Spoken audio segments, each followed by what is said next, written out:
Welcome to the Transition Drill Podcast. I'm your host, Paul Pantiani. I appreciate you taking the time to watch, so let's get into this.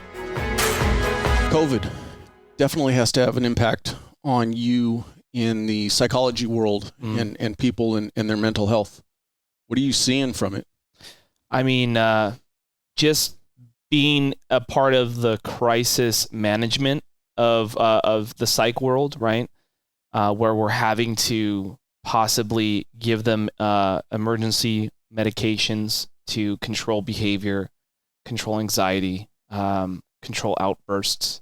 We see a lot more cases of people that, because kind of backpedal, we all kind of live on the spectrum of something, whether you lean more towards anxiety, where you lean more towards maybe OCD, right?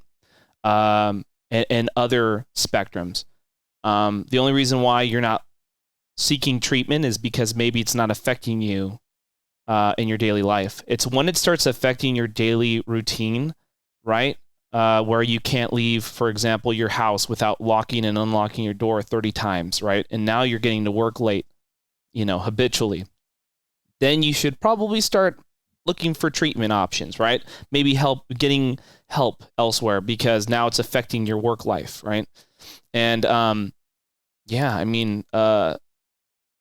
we've kind of all have, not all, but most have been on this fringe, right? On the fence.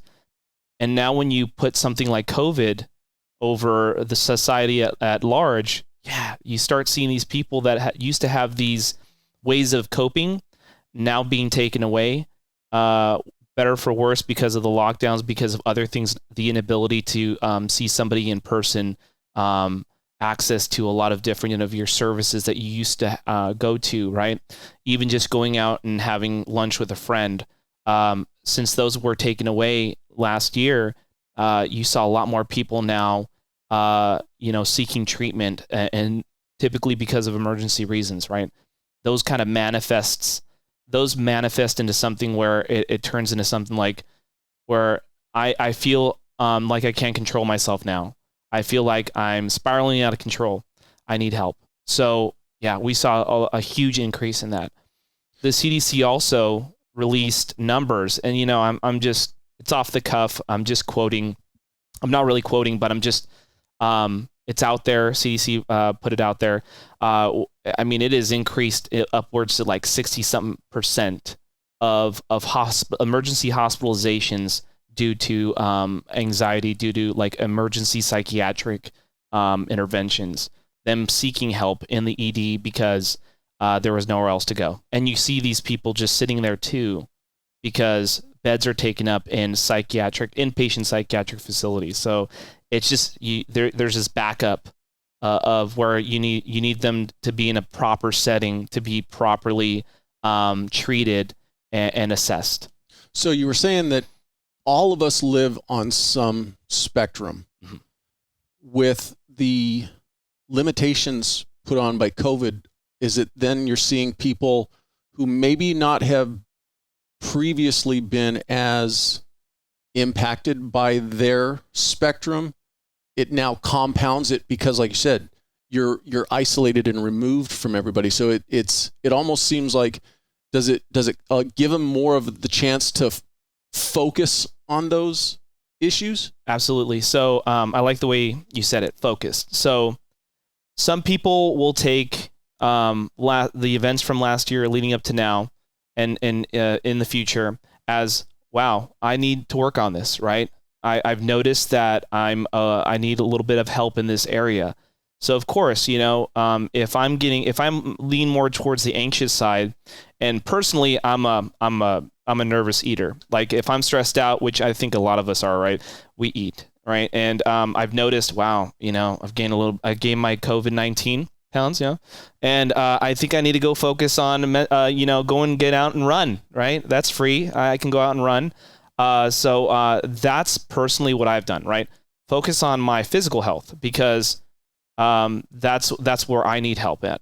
For others, if they've noticed where, oh my gosh, like I feel like I'm spiraling out of control because I don't have access to the stuff that I used to have. What do I do, right?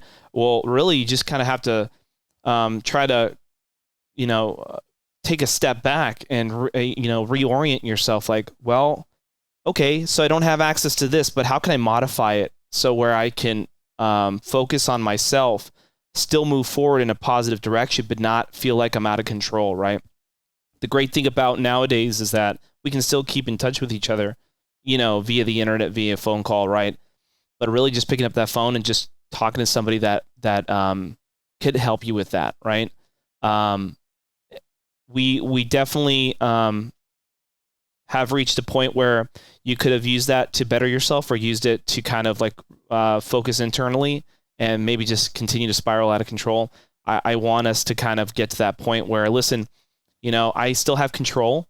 I just have to modify, I have to readjust, and I have to focus on myself for the better, for the long haul. So what can I do to better myself? Like for me personally, it was my physical health.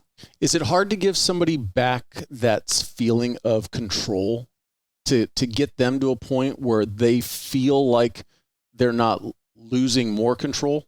I feel like we stress ourselves out with trying to look at the big picture when really we need to just focus on one small part and then work from that and get bigger, right? I feel, there would be times where I'm a little overwhelmed, and that I'm sure others feel overwhelmed just because they're looking at like, oh my gosh, I've lost all this control. But if you focus on something small, like, you know what, how about I get up in the morning, make myself a routine. Get up in the morning, I'm going to go running before, like for me, I was still working, right? I'm still working regardless of shutdowns or whatever, right? But I still need to get into a routine where I would go out and go running in the morning, come back, take a shower, and then be on my way. As long as I did that maybe once or twice a week, maybe I can increase it another like day if I had time, or focus on something else. So I feel like with everyone, stop looking at the big picture, look at the take one piece out of it at a time. And then you start building out from there when you feel comfortable. Okay, I got this. I got control of this. All right, let me put my foothold in something a little larger than that. Let me go a little broader, right? First, it was like the physical aspect, and then the second one was, okay, now let me go control like my eating habits. Like, let me focus on that now, So that's just an example. Obviously, the whole point of this podcast is geared towards law enforcement and military, you being former military, and we're eventually going to get there. Are you seeing from your experience, is it having a greater impact or an equal impact to veterans as to the civilian community? I feel like it's a good question. I feel like with my military buddies, they kind of already dealt with stressors, and they kind of just kept doing their own thing, right? Just the ones that I kept in contact with, it almost felt like they were just unaffected. If anything, for me specifically with my unit, with my Marines, we took every stressor and we turned it into a joke, right?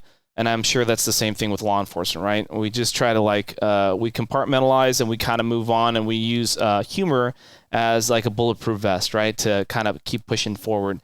So a lot of times you really didn't see it on the surface.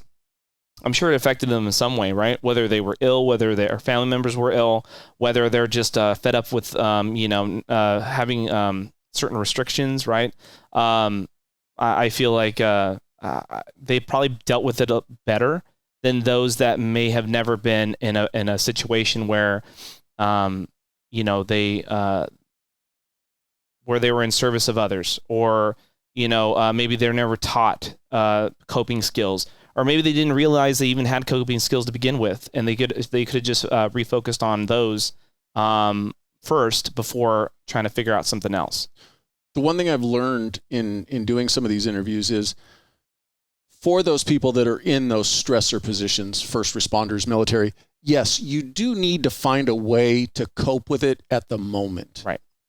Make a joke out of it. Put it in the back of your head or whatever, compartmentalize it so that you can keep moving forward and do the task that you're assigned to. The bigger issue, though, is you can't keep shoving it to the back and can't keep making jokes about it for a long period. At some point in time, you do have to get back to zero, so to speak, and start looking for ways to deal with it. Just maybe not necessarily at the moment. So, again, a really good point. You can compartmentalize, you can push it off, you can shove it off for so long before it starts manifesting, right? Certain people will manifest those into where they'll start getting psychosomatic symptoms, right? Where they're like getting headaches, they're joint pain, where they get physically sick, right? Other people, they get stressed out, or they unleash it at the wrong time, right? Where something small will trigger it, and then they just kind of lose that control, right? You do have to go back down to zero, and it works in many different ways. I mean, for many of us, we have to talk about it. We have to sit down with someone. We have to kind of go through it and break it apart, right? Someone that's a trusted, maybe colleague that you've worked with, right? I always push the issue like, hey, debriefing is huge, especially after whatever kind of incident, whether it be, hey, I'm in the hospital, I dealt with a patient, really problematic patient. They were in crisis. They try to attack me. After everything was said and done, they're safe. They're now, they're doing well. We may have had to use restraints to be able to de-escalate, give them medications to also help them, right? But now I'm still affected by this, right? Yeah, we can joke about it, but we still need to debrief. Like, what led up to it? How can we also prevent this from happening again?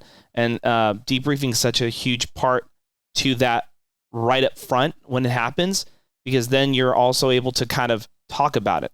When we say when we think things, it may sound great until we say it. Have you ever noticed that? Like, I'll say something that I'm thinking, I'm like, man, this is brilliant. Then when I say it, I'm like, gosh, that was terrible. Why did I ever think about that? That was terrible. That happens to me every day. So. Right? Yeah. Same. So I feel like that's as important as you being able to debrief and being able to talk about terrible incidences that have occurred during the work right after it happened. So you get it off your chest, right? You're able to start processing that traumatic event. So there is no long-term repercussions. That's the first thing. I feel like also, I think whether you feel like you're doing well in life or not, you should think about doing therapy. I mean, I've got colleagues that do it periodically, once in a great while, right? Just to do a check-in, right? And I'm like, I commend them for that. I'm like, good job for you. Yeah. I mean, it's like going to, I don't know, Massage Envy, or going to these places where you're getting a massage, getting a facial or whatever, mani-pedi, what have you. I mean, it's not like you need it every day, but when you go in, you feel like pampered, you feel better about yourself afterwards, like mind, body, soul. So I think it's the same way with therapy. We need to like normalize it and reframe it. So where it's like, no, I'm not going to go to the shrink doctor. I'm not going to go to the voodoo witch doctor, like, no, normalize it. It's cool. Just go do a check-in. And if you think that you need to work through something, then work with them. Kind of like you would a trainer in a gym, Are you going to be with this trainer forever? No. But for that short term, maybe you just need to reorient, readjust, and so you can focus on what you really need to figure out. And I feel like if we all kind of did that, I think we'd be in a better place. Well, I think for most people, we try to use the analogy of, I can fix it myself. 20, 30 years ago, if you were an auto mechanic, it was real easy to lift a hood, fix a car. Nowadays, you need computers and everything else to try to fix your car. Right. Most people aren't going to try to do it themselves. I'm making an overgeneralized analogy, but we can't fix what's between our ears by ourselves. Right. We need somebody who's an expert to know who to ask the right questions, be able to read us, take us out of our comfort zone. Because unless we are open to that and allow them to do that, we're not going to be able to help ourselves. So think about this. I always tell people whenever I train in the hospitals or out in the field that the most dangerous person in the room is the one that thinks that they know it all. And if you think that you're able to fix yourself, I mean, that's kind of going in the same, like that's almost in a sense like self-destructive type behavior. Like if you think you can handle it yourself, there's going to be a point where you're not going to have that objective viewpoint, right? Where someone's going to tell you have an issue. Nope, I'm fine. I'm good. I'm all right. when really there are other things that you need to focus on, right? I absolutely agree that you do need someone to kind of sit there and say, hey man, let's just talk about some things. Hey, you know what? Just objectively observing, this is what I notice. Have you noticed that? Oh shoot, yeah, I have noticed. So I mean, it starts the conversation. Yeah, you think you're doing well, but if you really start to hone in on like the little details, like shoot, I do notice that. Oh man, yeah, I do get nervous. Oh man, I do take it out on like my loved ones. Or yeah, man, like I do have self-destructive behavior, my vices, right? I eat or I drink or I do this, I do that, right? It's absolutely a good thing to seek out for help. For me personally, I'm always living off of constructive feedback. If I feel like, you know what, I've noticed that I've gotten more comments for this specific thing in my life, maybe I should refocus and try to work through that. I'm having an issue and I need to go seek out someone else that can objectively help me out with that specific thing, right? So absolutely, we can't fix it ourselves. It's reciprocal. We will help you out whenever you need help, right? Well, why can't we ask for help in return? Let's reciprocate that, right? But we need to be okay with it. We need to be open-minded enough to say, yeah, I do need help. Can you help me? Well, human nature, it's always easier to point at somebody else and point out their flaws as opposed to looking in the mirror and acknowledging your flaws. For sure. So let's go backwards a little bit. Growing up, where's home for you? So home has always been in Southern California. I always have a hard time trying to say like, oh yeah, I would move over somewhere else. As much as California has gotten notoriety, both positive and negative over the years, I don't think I would ever leave Southern California. So, I'm in the furthest west end area of San Bernardino County. So, and I think that's probably where I'm going to stay. I was growing up. I mean, it was a very quiet town. I always wanted to say like, oh yeah, I want to leave. I can't wait to leave. This is too boring here. Hence the reason you joined the Marine Corps. Right. And I went to the Marine Corps. And then after 8 years, I was like, I want to go back over there. Like, it's so quiet. It's nice. I like it. So I ended up buying a house, and now I live in the same place that I grew up. So it's nice, and it's also therapeutic too, because where you've been, the areas that you've been to, that you go to and travel to and work in, then you come back and you're like, okay, this is my center. Like, this is my baseline. This is where I function well, to recoup, to get away from, the stressors of the job, whatever job. Somebody talks about when they travel, you never sleep as well in a hotel bed as you do in your own bed. Oh, for sure. That sense of familiarity, and so it would be the same thing if you grew up in a specific place. If you were one of those people that were fortunate enough to live in one place your whole life, going back to that's going to bring back that familiarity. Absolutely. And I grew up in a very supportive household. My parents are still together. I'm very fortunate, not like a lot of my friends and family members are. So to be able to, have the ability to come back and still feel that like sense of home and that, like that wholesome upbringing. Yeah, that's where I like to be. So I'm still there. And I would rather travel, and I don't care how long it takes me to get back. I'll drive back. I had to teach in Fresno, and I'm like, yeah, it's about 3 hours away. I'll drive back. It's cool. I'm not going to stay out there. Did you grow up in a military family? So my father was drafted in the Army. So, for better or for worse, he was kind of like, he was proud to have served, but he didn't like the idea of being forced out of college to do it, right? He served honorably his 4 years, got out, started working for a local phone company in the area. And I looked at that like, wow, how cool. Like you did it without any reservations. You didn't dodge the draft, right? You did what you had to do as an American, because he immigrated from Mexico and came over here. And so I was like, wow, I want to be, I want to serve also in some capacity with the community. And so I looked up to him. So yeah, a military family with him. He was the only one of his siblings that went to the military.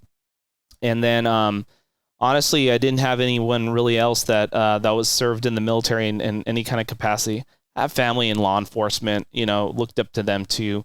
What really kind of set the tone was when I volunteered for the Explorers.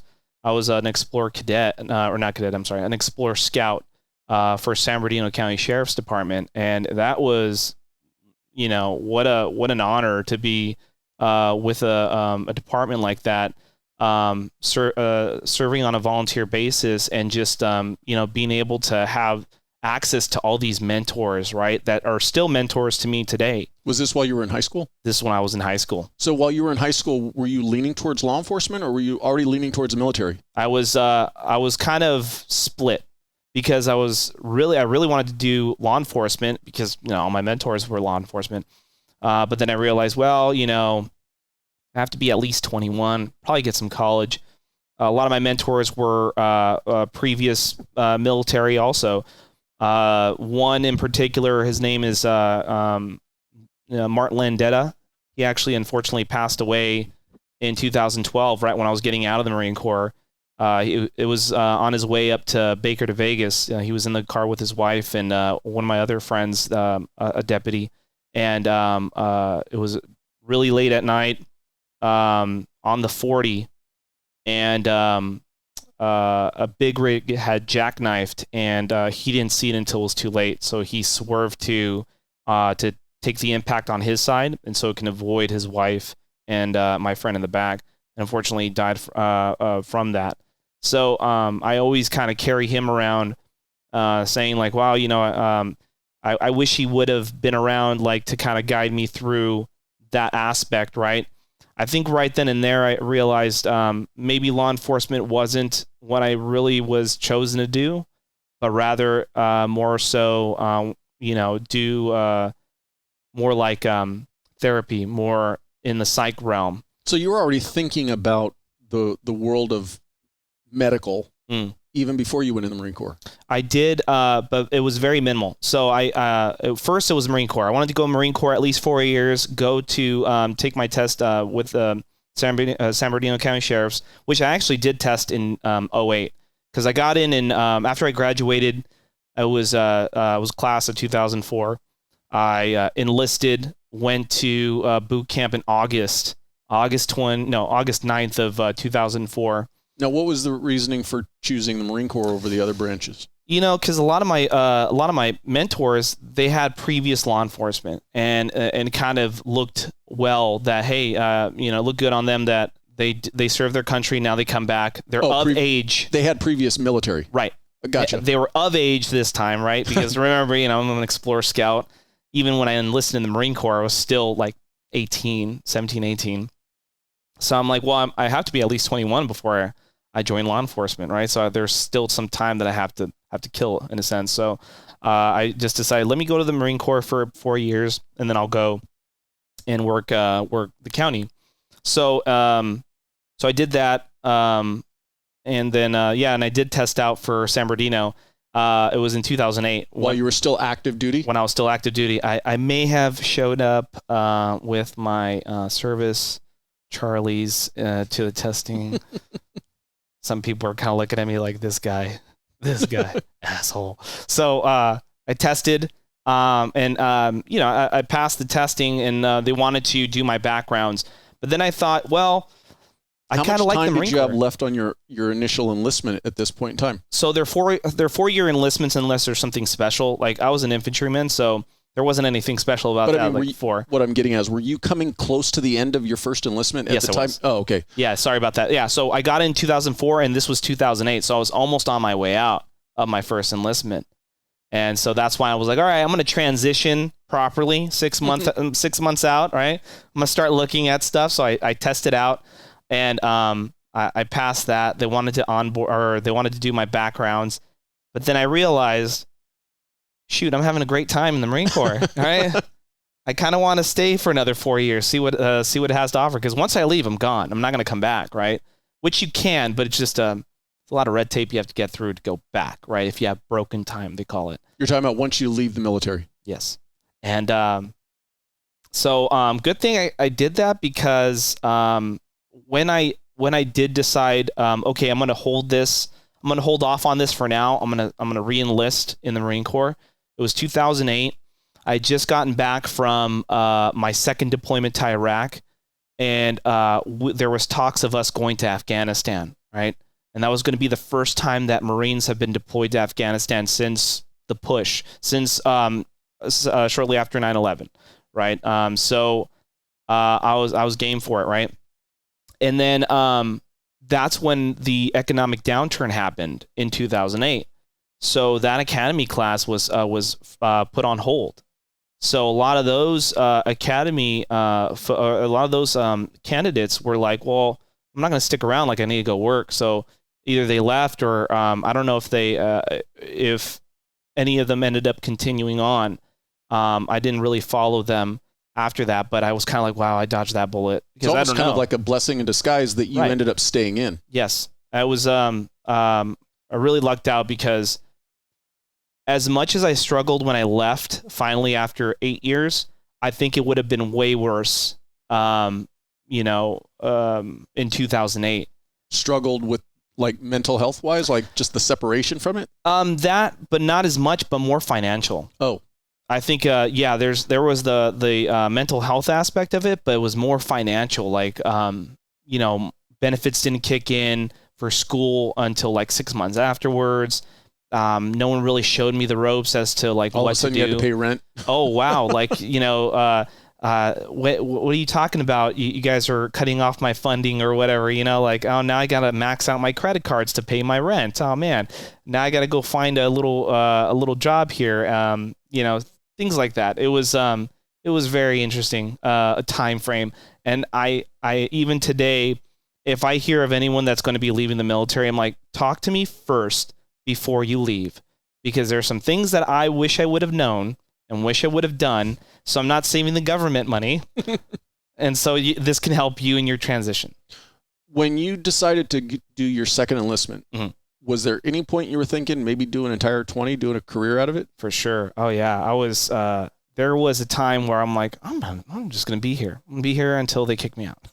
I was, a lot of my buddies, one that's still in right now, they had stood up MARSOC, which is their Marine Special Operations unit, right? And they were flooding in people from the force reconnaissance communities, as well as the infantry.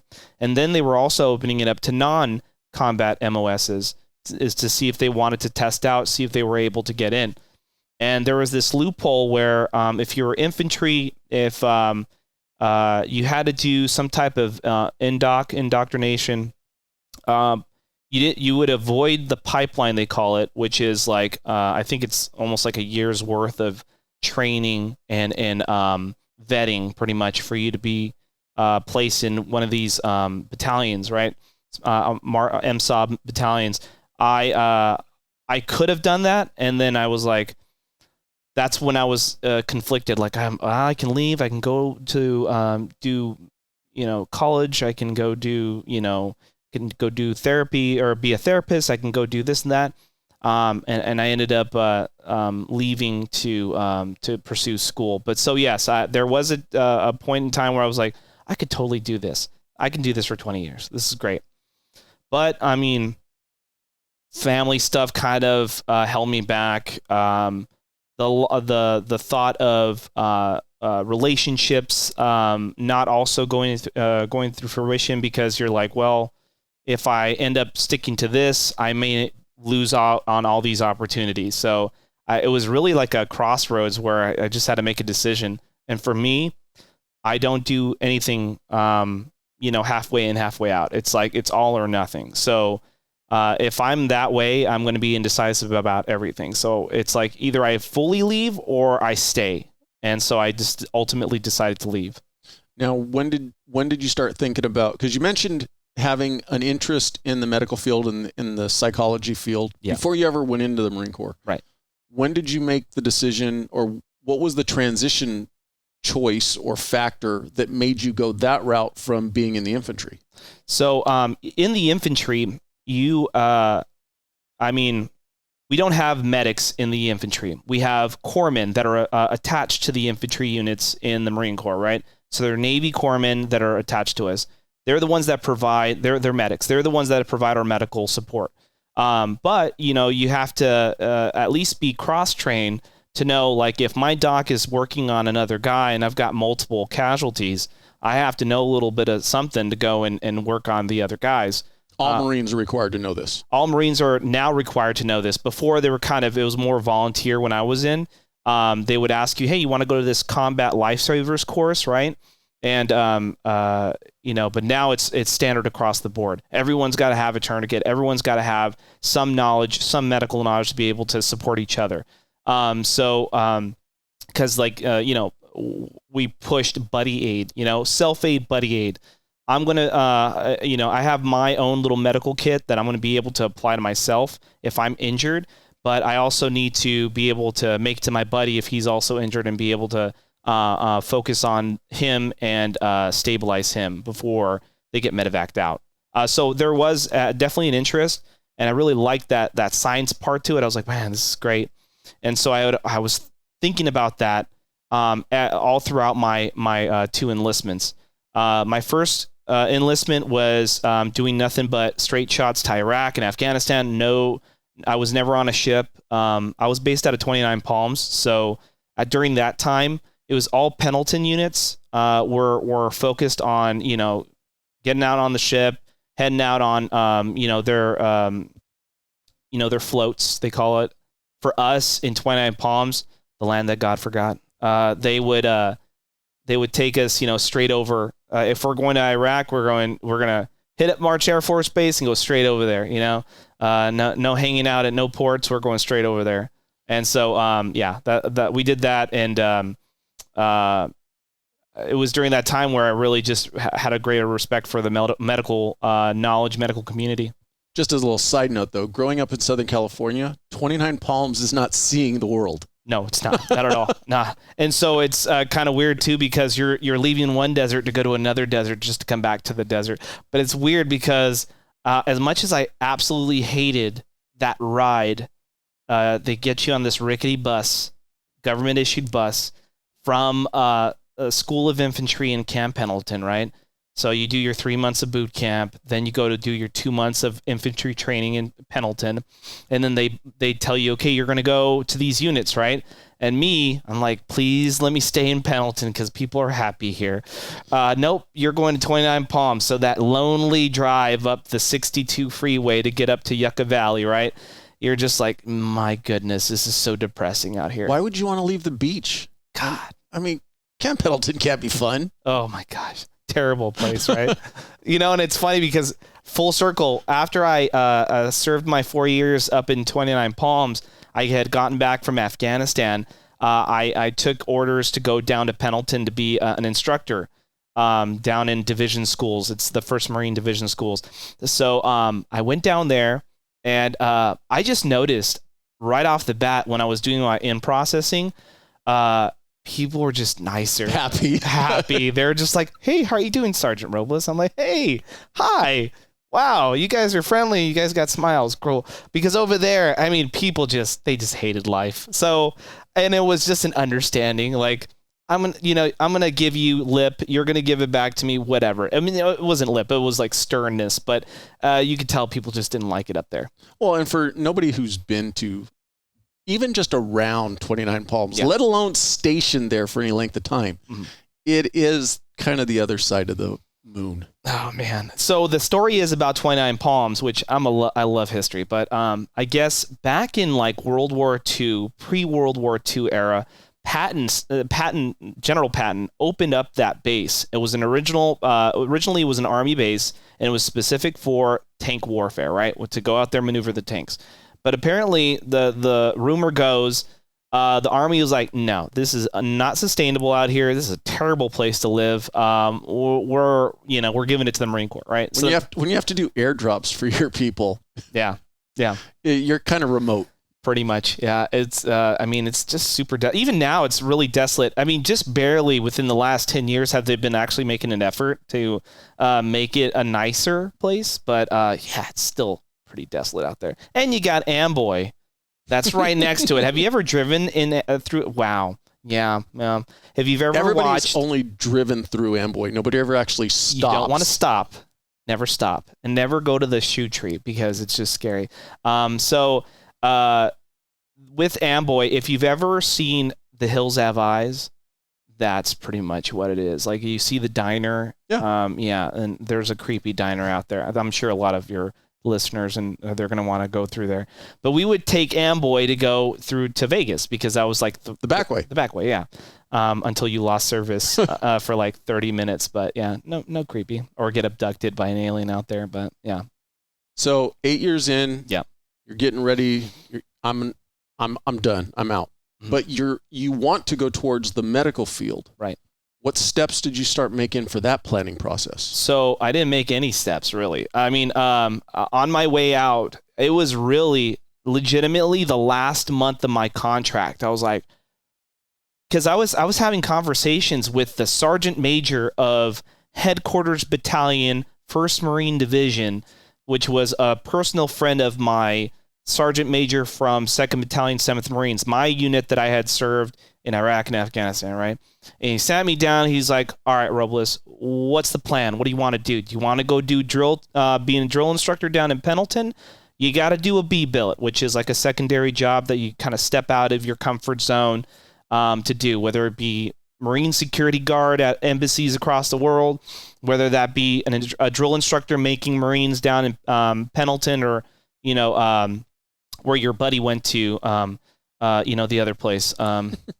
There's always this rivalry, right? We're called the Hollywood Marines, and, well, those are Parris Island Marines. So the Mississippi is the dividing line, right? Yeah, that's the dividing line, right? So, we had this whole conversation, and I was like, yeah, I'll probably be doing a drill instructor B-billet, right? And then it didn't really occur to me until, my partner was like, what do you want to do? Like, what's going to happen? Did you want to go to school? Like, will you have the opportunity to go to school? And I sat down. I'm like, you know what? I've kind of gotten to this point where I know the job. I kind of know everything about the job. I don't think there's going to be anything that I would know any new information. And I think I would get bored. And I kind of wanted to challenge myself by going to school, right? So the idea of school was very appealing. Not because I wanted to leave the Marine Corps. I love the Marine Corps. I still love the Marine Corps. And, even today, I still make those, like, that little side thought, like, what would have happened if I would have stayed, right? But ultimately, like, that whole mentality of just jumping in, both feet, right? I was like, you know what? I'm just going to do it. Really to appeal to, like, my personal life, and also specific to the personal life, appeal to, like, my family. I didn't want to, like, put them through heartache, because going through these deployments really took a toll on my family. Because being in the Marine Corps, being in the infantry, during the time when it was the most dangerous out in Iraq and in Afghanistan, it really, like, that's the headline every single day. I mean, if you remember back from 2005 until 2008, it was like every headline was like, okay, this is how many people we lost today, So, right. And my family hearing that, really, I just didn't want to put them through stress. And also, it's like, I wanted to make them proud again, right? I went to the Marine Corps, did what I had to do there, served 2 enlistments. I think that's it, Maybe it's time for another area of my life to flourish, right? So I transitioned, and I started telling my parents, like, yeah, I think I'm going to go to school. My mom didn't believe it. She was like, yeah, okay. This is what you said 4 years ago, right? When you said you were going to be a police officer. And I was like, but this time I'm serious this time. So it wasn't until first day of school when I told my mom, like, I did my first day of school. She's like, oh my gosh, I'm so happy for you. You were actually telling the truth this time. So when you left and started school, yes, were you already focused on, am I saying it correctly, the psychiatric field? I wanted to do something in psych, and I actually did it. So I rushed the last 2 weeks of my enlistment to try to do my outboarding stuff, which is actually not what you want to do at all. You want to, like, a year out. They tell you this in the Marine Corps. Well, they're starting to tell you this. They say, hey, listen, a year out from when you know that you're going to leave, start making those plans, because for sure the drop dead point is 6 months before you EAS, your end of active service. You want to start enrolling yourself in these what they call I don't know what the I forget the acronyms, but pretty much it's just like you have to go to these mandatory classes where you're stuck there for, I think it's like a week now, from like 8 a.m. until 4 p.m. where people are coming in and they're telling you, hey, when you transition out, this is what you want to think about school, this is what you want to think about finances, this is what you want to think about, right?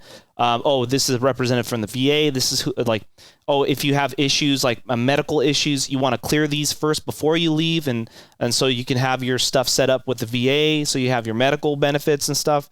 Much information. Does it always go that smoothly? No, never, ever. For me, even I would like to say I can retain things pretty well, and I'm a good note taker, but even for me it was challenging, and they're dumping all this information to you, and you're just so overwhelmed. And then you lose contact with these people because when they give you the contact info, they're never reachable. So it's like, okay, I guess I'm going to have to do this on my own. So I think I remember that I have to do this, then that. Anyways, I had some really good Marines that helped me through that process. They're like, hey man, you got a lot going on, in your deployments. You got, I'm sure you got your head rattled a few times, so you might want to go check out some of these clinics first before you leave. Get that stuff documented, so when you transition over to the VA, they'll give you free medical for a certain amount of time because you're a combat vet. So, anyways, transitioning out, I rushed it the last 2 weeks. But what I was able to do with the help of my partner, I was able to figure out, okay, as soon as the day that I pick up my discharge papers, that next day I'm going to start school. Because I already knew if I would have waited, if I would have had time to kind of kick back, I think I would have either lost the will to go to school, or I would have gotten stressed out. Like, oh man, being in this regimented, community for the last 8 years, and now not having to get up at 6 a.m. Well, actually, not 6 a.m. It would be 4 a.m. But be at work by 6 really in the morning, right? Yeah, zero dark stupid in the morning. So I mean, so getting up at 4 a.m, being at work at 6, I think I would have gone a little crazy, right? Because you're so regimented with your schedule. So I did it that way. Nice little transition. I'll tell you what, my class the next day didn't start until 1 p.m. And it was the first time in the last 8 years that I was able to actually get up without, an alarm clock, without whatever. I actually woke up at, I think it was 11 o'clock in the afternoon, when really I got up at 4 a.m. without an alarm. And because you have that anxiety of oh man, I'm going to miss work. I cannot be late to work, I woke up at 11. I'm like, oh my gosh, what time is it? What day is it? I'm so disoriented. I'm like, oh, okay, I think we're good. Let me go to school. So yeah, that started this whole thing. So I wanted to do psych, didn't know what I wanted to do, had no desire of being a nurse. That was far from my mind. How much research did you do into what school you were going to go to? Geez, I just knew that, hey, I need to get my prereqs out of the way, so let's just start there. I just got to get this stuff out of the way before I can actually get into what I need to get for my bachelor's, right? And I ended up going to Mount San Antonio College in Walnut, California, because number one, that's just an amazing community college. I mean, it's just an awesome place. My mom went there, and she always loved it there. And I'm like, all right, I'll do it. I'll go there. Graduate. Yeah, I'm gonna go there, right? Well, I'd never been there, so I was like, yeah, sure, I'll go. My mom went there, must be good. So I went there. And I never knew how awesome that place was, because I'll tell you what, and I don't know if you knew this, but they have a pro section class. A pro section class, they have cadavers there, where you can actually take a course where you go and you are dissecting real cadavers, human cadavers, not just your, a rabbit. Frog or something. A frog, yeah. You're actually, these are people. And Dr. Rexak, she's the one that spearheaded that program there. She's also one of the main heavy hitters in the science unit. if you have to do anatomy, if you have to do physio, which are your prereqs for any kind of science-based degree, you have to go to one of her courses, right? And she started this initiative where they would get cadavers from UCI, right? And then she would be, they're there on campus in a secure location where you take these pro-section classes. So I was never in a pro-section class, although I wanted to. But being in her anatomy classes, she would have these practicums where she would have you run through, not literally run, but do push-ups and everything. No, she would have you go through, and you would have to be able to, say, hey, this right here, this feature, this is, the Achilles tendon. This is the clavicle. This is, whatever, right? To be able to pass the courses. No other, that's a community college. Right. You'd be lucky if you went to UCLA and were able to see half a cadaver for your medical, if you were like in a medical, pre-med course or medical course for like to be an MD, right? Mount SAC has that. So was your long-term goal to go to medical school? I think, no, it was never to go to medical school. I wanted to be a therapist. So to do that, I was like, all right, I'll do these sciences. I think this is great. But it wasn't until I started working in an inpatient psychiatric facility when I started saying, hey, I want to be a nurse, specifically a psychiatric nurse. Because all this time I was like, okay, I'm going to maybe do my PsyD like how Shiloh did, right? Your first guest.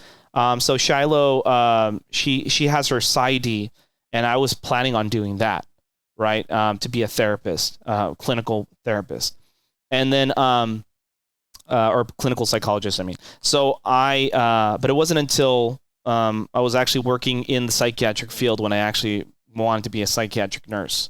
Now, what does a psychiatric nurse allow you to do that maybe a psychologist or doesn't get to do? So we all have our piece of the pie, right? And it's for a good reason. So psychologists, they're doing the assessments. They're probably creating also the type of assessments you would want to implement to be able to figure out, okay, well, what are they really dealing with, and what do we need to focus on to be able to pinpoint and target that behavior, that disorder, and so we can, get them back to where they need to be, where they can be functional, right?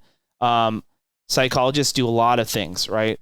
They work for corporations. They work for hospitals, they work for corrections, they work for the courts, right? To be able to assess, not necessarily always treat. So for psychiatric nurses specifically, we're with the patient the whole day, all the time. We're constantly documenting, we're constantly focusing on and adjusting, like, they're acting a little bit more erratic. I think it might be because they're getting too much of this medication. How about we give them this medication? Oh yeah, they're way better on this medication, right? A lot of times when patients are coming into an inpatient psychiatric setting, they've had some type of crisis where they might have spiraled out of control because either a medication regimen isn't working for them, or they've gotten off of it and they've gotten to the point where they're uncontrollable and they have to be in a controlled setting where they have eyes on them, right?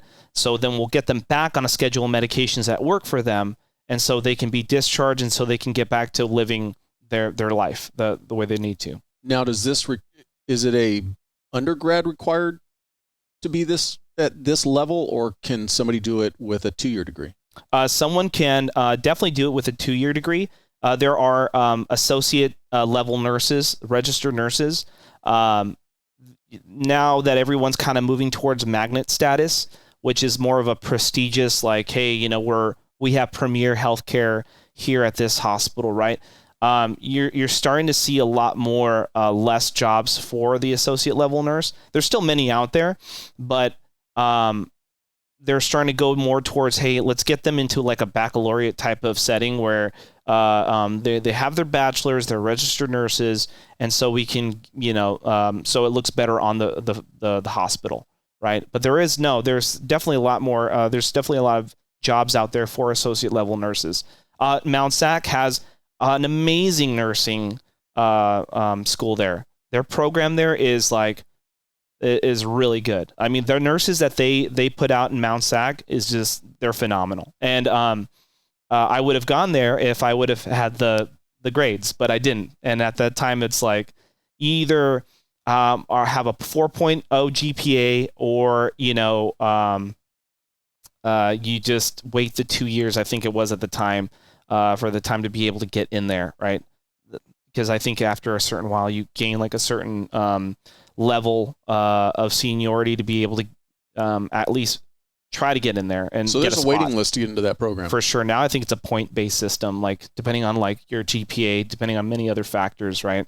Military or whatever, and or first generation college student. So I ended up taking more of an easier route just because of my GI Bill benefits. I ended up going to West Coast, which has actually worked out really good for me. West Coast University, they have 5 campuses in the United States, 3 in Southern California, 1 in Dallas, and 1 in Florida, Miami. And I've had great success with them. And I had my bachelor's right when I was done. When I was graduated, and I was board when I became an actual registered nurse. I already had my bachelor's. And you immediately went into the psychiatric realm, or did they make you do other stuff first? No, I went straight into the psychiatric realm. So before that, let's backpedal. So while I was going through my schooling, I mean, this is why this podcast is so important. If I would have known straight out of the gate that I wanted to be a nurse, I would have been a nurse like 3 years earlier, right? Like, way earlier than what it took me. I guess it's another blessing in disguise, because I was able to figure out myself and figure out what I really had a passion for, rather than just going straight into it and then maybe feeling a little resentment, like, well, is this really for me? Like, I actually got to figure it out. It took me like 6 years to graduate my bachelor's from going through all my schooling, which shouldn't take you 6 years, but because I was jumping back and forth, like, oh, I want to do psych. Oh, no, not psych anymore. I want to do nursing. Now I have to take these courses instead. There was a lot of time that I don't want to say I wasted, because I think any schooling is great schooling, because it's still teaching you something, right, that you didn't know already before. But I wish I would have known what I know now, right? Like, I would have just gone straight for it. But during that time, I was working as a mental health worker for an inpatient psychiatric facility, which ended up being the reason why I wanted to be a nurse in the first place. Because before I was like, I don't want to be a male nurse. Like, I remember, Meet the Parents. I remember when Bobby De Niro was making fun of Ben Stiller's character of being a male nurse. I don't want to be that. It's like, what a terrible representation of male nurses, right? And now, I'm thinking, gosh, like, but, we're just much of the community, even though we're like maybe 25% of the community versus like female nurses. But like, we're still like, it's still great to have men and women a part of that. It's not just a female-dominated profession, it's for both. But we do a lot. Nurses do a lot. Anyway, so... excuse me for interrupting. Go right ahead. Most hospitals, or the majority of hospitals, all employ psychiatric nurses, or only certain hospitals? Certain. So it depends on what, how large the hospital is, what kind of services they do offer. Like, if you're in county hospitals, for sure they have a psychiatric facility there within one of the units. I was in a freestanding one. It was a private hospital. So we took all the patients from the county hospitals, like typically the patients that they didn't want. Because we're private, we have to fill the beds, right? We had contracts from big companies like Kaiser, other hospitals in different counties also. We get people from like, what is it? Just up north in some of the beach areas. Like, we get them all over San Diego County. We get them from Kern County, coming to San Bernardino County. So it was very interesting. And we're not even that large of a hospital, but we would take them. So,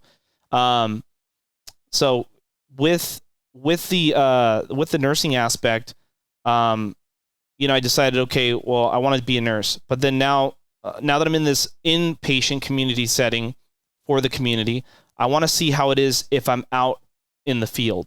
So then I took a job in South Central LA, commuting all that way too, to be a part of a crisis counseling company. And we were vendors of the regional center for South Central. And so the South Central Regional Center that covers South LA, covers all the way from South LA to Downey and everywhere in between. We would be going out there 24 hours a day, 7 days a week. We had a crisis line that consumers of the regional center would call, or their families, for us to go out there and assist with crisis. So are you deploying with law enforcement or as your own team? Sometimes. We would be in our own team most often. But sometimes law enforcement would call us and be like, hey, I think this person might be a consumer of the regional center. Could you come and assist? Okay, cool. Sometimes we would have to call them because we're like, hey, we're in the middle of Compton and there's a lot going on here, so we might need your assistance. So working with law enforcement was actually pretty great. At first, they're kind of like, who are you guys? And then, soon after, they're like, oh, thank you. Come on, come help us out with this because we have all these other calls we have to go Once they learned what services you could provide. Exactly, right? And we weren't a part of the Department of Mental Health for LA County, but we had a relationship with them. Like, I can call them. I knew their supervisor. I could say, hey, can I get like an emergency referral for this client? Because they're saying that they want to hurt themselves, although they're not in imminent danger right now because they're with the family and we've already done a safety assessment. We already pretty much took all their ability to be able to hurt themselves, like knives and all that, secured that. But we do need, some type of emergency referral within the next few days with a psychiatrist. So that was actually a huge, what a pleasure to be out there and work in those inner city communities, to be able to see, first off, me coming from where I came from, where, I have both my parents. I didn't live, we were well off, we weren't, live in poverty. I was very fortunate as a child, but to be able to go out there and get that point of view, like, wow, like that is crazy. They don't live that far away from me, and how different it changes and how that community and that culture within the community sees other services that come in and try to help the community, how much distrust there is because of the history, right? And to be able to kind of, get past that and meet them at their level, as a human, and say, listen, no, I'm here to help you out. Like, I can care less about what's going on. Like, can we just focus on each other right now? And your job is not specifically working with veterans. I'm assuming that you come across veterans, but Absolutely. You're not specific. Now, could somebody in your field work for a facility only working with veterans if they wanted to? They can. I've come across veterans in the community-based inpatient psychiatric facilities, and I wear my Marine Corps badge reel just as kind of like oh, hey, were you in the... So it's like a talking point, right, to break the ice. And I have worked with veterans, but if someone wanted to work specifically with veterans, and remember, this journey is all for me to get my experience, be well-rounded so I can help my veteran community, right? If they wanted to work specifically with the veterans, they would want to work with the VA directly, because the VA has psychiatric units, psychiatric facilities, psychiatric services specific for veterans. Now, you're working towards your physician's assistant? So not so PAs are different from nurse practitioners. PAs, typically you're a master's level with, I think you have to have a baccalaureate degree to be able to go to be a physician's assistant. But for me, I'm going to be a nurse practitioner. So I'm going through my schooling right now to be a psychiatric nurse practitioner. But it's additional schooling. It's additional schooling. Right now, it's mine's a master's program, but eventually I'm going to go and get my DNP, and so I can possibly be able to eventually diagnose and prescribe within a certain within certain guidelines, because I wouldn't be able to, not yet, we won't be able to function autonomously just yet as nurse practitioners and providers. We still, I think, have to network with a physician, but I think they're working to try to kind of cut the cord because we're trying to also help alleviate the need for providers out there. Like, there's not enough doctors to help what we have going on right now with everything that we're dealing with in society. So bringing in nurse practitioners helps alleviate that, because now you're bringing more providers into the field of medicine, and they're not having to go to school as long as medical doctors. Medical doctors, it's almost like 10 years worth of schooling that they would have to go through before they actually are able to practice. Right. And practice autonomously, like by themselves. Right. For nurse practitioners, I mean, it's, if you took the direct route, I guess it wouldn't take you 10 years. A lot of nurse practitioners right now have had years of experience, like 20, 30 years, and then they go into nurse practitioners. Right now, I'll probably within my 10 years of being a nurse, be a nurse practitioner. Which is relatively quick. But for me, I specifically want to target that veteran community, population. So getting to the graduate level, master's level nurse practitioner position, will that force you to go back into a hospital? Yes, it will. And then obviously going all the way on and getting to a doctorate level would guarantee that you're probably going to stay in a hospital. I mean, right now there's a lot of telehealth going on, right? Where you don't necessarily have to be at the bedside. I mean, for sure, I'm going to have to work the trenches and be at the bedside. I'm good with that. But I'm also able to do a lot more than just be at the bedside. I can be able to go possibly out in the community, where right now I'm trying to, I consult with a company still out in the LA area for consumers of the regional center. And what I'm trying to do is maybe also be able to help by working with the Department of Mental Health out in LA. Eventually, again, I think full circle, I just want to be able to also help my veteran community. Right now I'm still like in transition, trying to figure out I will always have a place in my my heart and be able to want to help the veteran community. But also I kind of also want to do a little bit of everything, if someone were to come to me that needs help that isn't a veteran, I want to help them too. I'm trying not to bite off too much that I can't chew. Right. But again, just trying to figure out my way right now. I don't fully know exactly 100% where I'm going to be at in 5 years. I know that I'm going to be in the psychiatric field. I know in some capacity I'm going to help veterans. But I'm also looking at helping those with developmental and intellectual disabilities too. Because you'd be surprised, and I know this is kind of off topic from the veteran-driven theme right here, but when I was working in South Central as a crisis counselor, it was so difficult that this consumer here, this patient, this person, is having a hard time because they need something to help them with their impulses, right? Not only are they on the spectrum of autism, let's say, for example, but they also are suffering from a comorbidity of schizophrenia, right? This could be, that they're having hallucinations of some sort, right? That's really messing with them. They can't sleep. They can't do anything, right? But yet they're on the severe side of the spectrum too.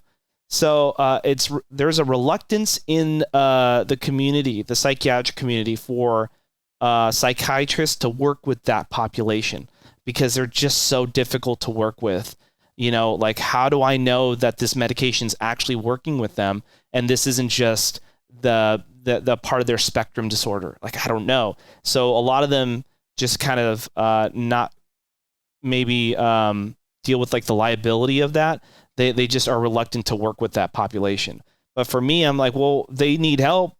How are we going to help that community if no one's willing to actually do it? And I know there's some psychiatrists that will help, but not enough. And for some of my emergency referrals, when I knew that they were on the spectrum, they had a diagnosis, I would have to reluctantly omit that they had spectrum, they're on the spectrum, and lead with, oh, by the way, they're suicidal, actively suicidal right now.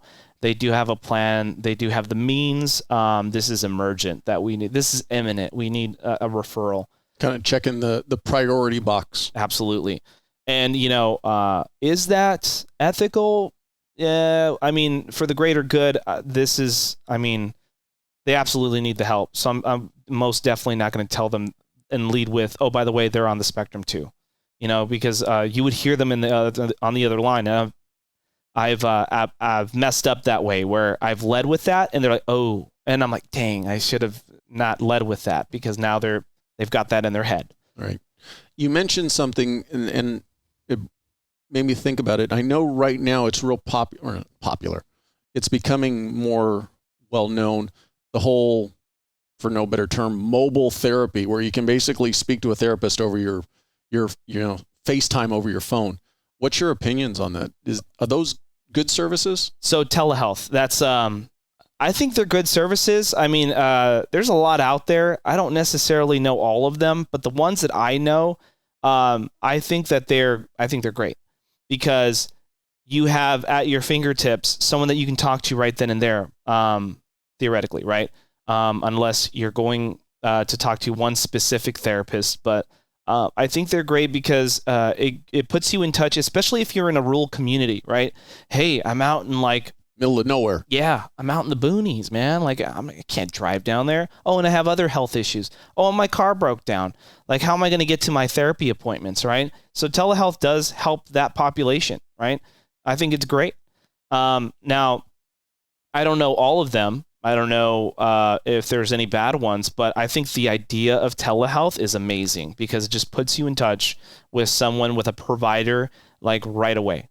Going back to when we first started our conversation, so if you were giving advice to somebody who maybe is kind of feeling like they're on the fence right now, maybe they're feeling some of the symptoms or signs, seeing some of the signs, and okay, maybe I should maybe go talk to someone. Is that, for no better term, maybe a safe entry into the world of getting some psychological help, or would you recommend still going to in person, given that the person has the opportunity for both? Well, so I think to get your feet wet, yeah, absolutely. I think that'd be a great starter.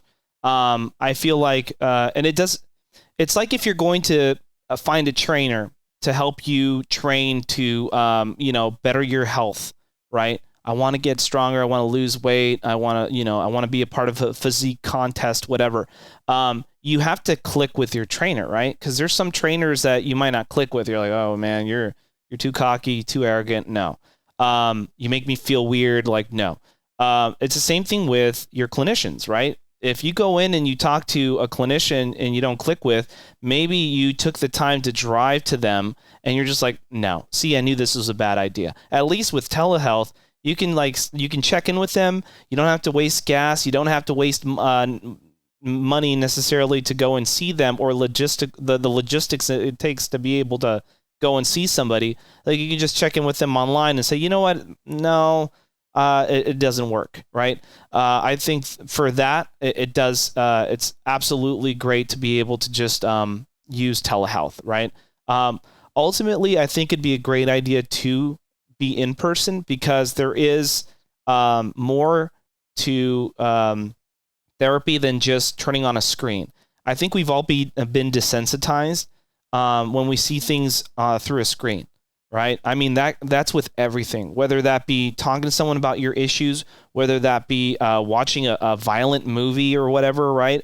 We get desensitized, and I feel like it's not as impactful as if you were in person. Because there's something that you'll never be able to take away is when you're in a room with somebody and you're talking to somebody face to face in person, when you're able to pick up on their cues, their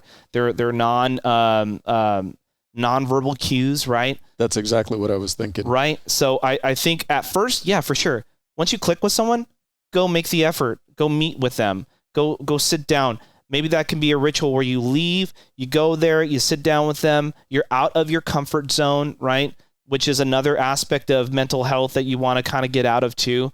Be in a different environment where it will challenge you to work on your issues rather than, I'm going to close up in my space. I'm going to shut this down. I don't want anything to do with it, right? I think at first it would be okay, but eventually you want to get to the point where you want to be in person. Do you find, or do you know if most doctors offer both services? So for instance, you start out in person and maybe transition to seeing them over a computer screen? Yeah, so I think they're pushing that more often now.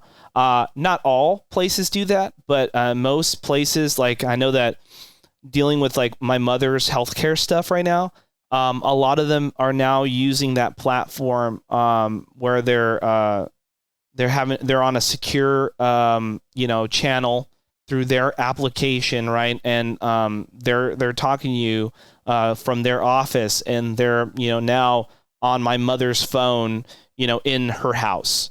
So not all places offer that, but they're trying to lean more towards it, because now they're able to see more patients in a day and not have to worry about, well, are they going to show up? Well, if they don't show up, then I'll just take on this next patient right here. So they're actually able to see more patients throughout the day versus like if they're coming in person.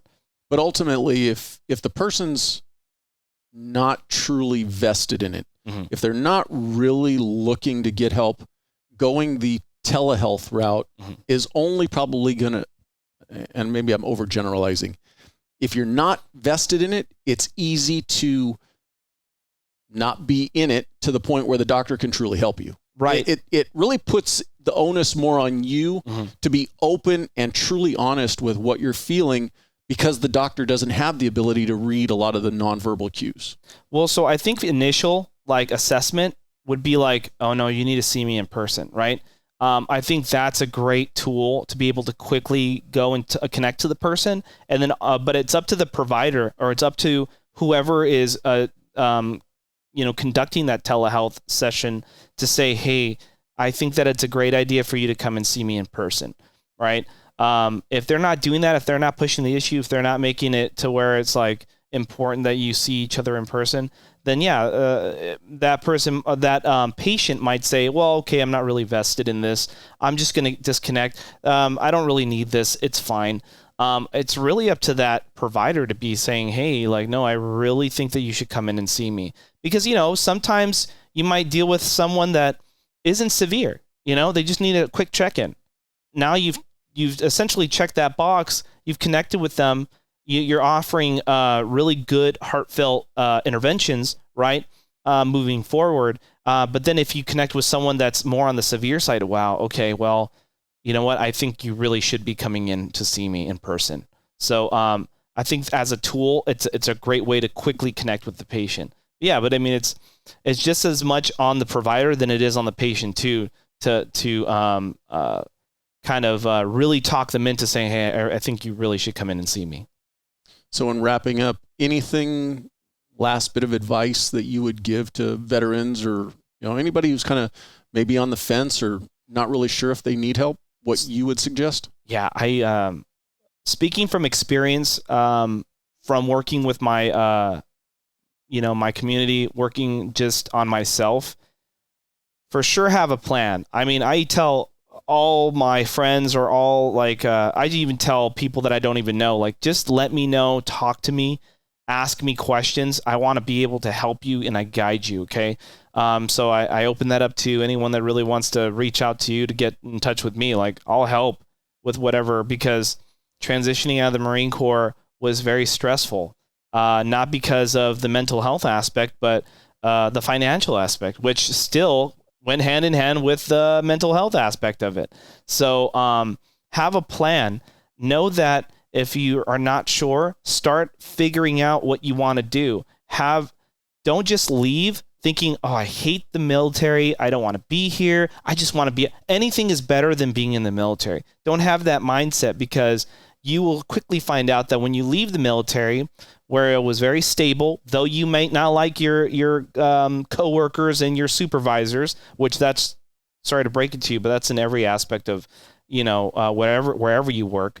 You're going to find quickly that safety net that the military provides for you is no longer there. And now you're going to be like, what am I going to do now? So have a plan.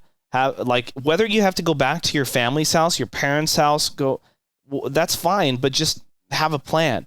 Hey, you know what? I'm going to be here for X amount of months, maybe a year, a couple years. I'm going to go to school. While I'm going to school, I'm going to make sure that I have all of my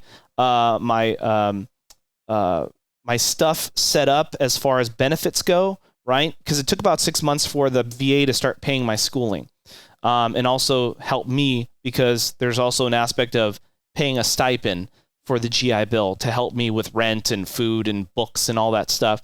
That didn't kick in until 6 months afterwards. So I was maxing out my credit cards just so I can get my education and eat.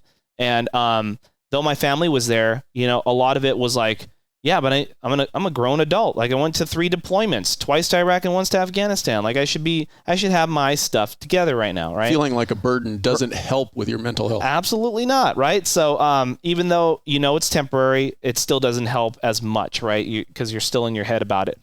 So have a plan, because that will lessen the burden that you feel when you're making that transition. Talk to other people that have been in your shoes, like me. Like, I'm a prime example. Like, I've messed up a lot, and I figured things out, and I was able to help other people figure out and navigate their lives.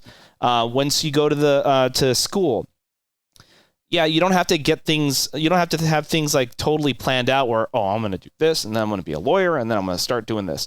Like, no, I mean, that's where you go to school. You go to school and you try to figure things out. Though you don't like this, field, though you don't like this major, you can always switch and do something different. But do the legwork. Figure out what you really want to do. What was always told to me, which really helped me, my mentor in psychology told me, hey, just because you're taking courses in psychology doesn't necessarily mean that you can't work in psychology. Like, work in some capacity, because then you'll figure out exactly where you want to be in the psychological field. And because I took that advice, that's where I ended up today. As a nurse, because I figured it out, right? So just because you are getting a stipend, just because you are kind of having not to worry so much about the financial aspect while you're going to school because you have the GI Bill, still take a part-time job, take a per diem job, just do something, volunteer, and start networking with these people that you ultimately might be working for in the near future, because then they can actually either guide you, put you in touch with, or actually write you a letter of recommendation to put you where you need to be. I mean, if it wasn't for my professors, I don't think I would ever be where I was at right now in this point, in my psychiatric field. So have a plan. You don't have to have it all foolproof. Ask questions. Don't feel that you're a burden. Things are going to happen. Just adjust. And ask questions. Don't be that guy that says, I don't need to ask for help because no one can help me. No one understands. No, there's people that understand full well. And, always be looking for another job. Just because you're in a job, whether it be part-time, full-time, always be looking for another job, because there might be another job that actually really sparks your interest and maybe ultimately what you end up fitting into for the long haul. Other than that, there's always people there to help. I mean, you see these texting services, that actually for crisis texting, that if you didn't want to talk to someone in person, you could text. If you're in crisis, call those numbers that are free. There are places that they won't even ask you your name. They don't want to know where you live. They just want to talk to you and connect. The Veterans Hotline has one specific for them that's really great. And you'll see actually they have a documentary out there on YouTube somewhere. If you listen to that, I mean, they're really great clinicians that are able to assist veterans during their crisis. And it's just reach out for help. You're worth more here living than you would if you were gone. You would leave a hole in someone's life, and it's just not worth it. Reach out for help. You're worth more than that, and someone would definitely miss you. And don't put people like that in that situation. So reach out for help. There's always someone wanting to listen. Well, I appreciate your time. Yeah, thank you so much for having me. I appreciate you watching. But before you go, if you like the video, please hit that subscribe button. Also, any comments are appreciated. Thank you.